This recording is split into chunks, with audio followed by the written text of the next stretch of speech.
Share করবেন। আসসালামু আলাইকুম দর্শক, কেমন আছেন?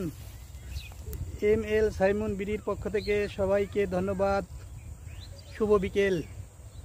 দেখুন কত সুন্দর একটা মনোমুগ্ধকর গ্রামের পরিবেশ নিয়ে আসছে আপনাদেরকে। অবশ্যই যদি ভালো লাগে লাইক করবেন, শেয়ার করবেন, কমেন্টস করবেন, যাতে আরও সুন্দর সুন্দর ভিডিও আপনাদেরকে দিতে পারি। সকলে দেখতে থাকুন। কত মনোমুগ্ধকর পরিবেশ গ্রামে। দেখুন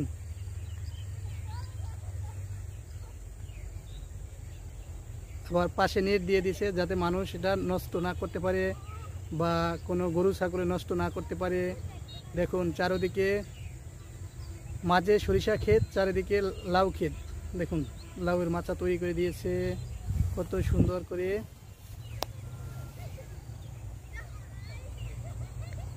দেখুন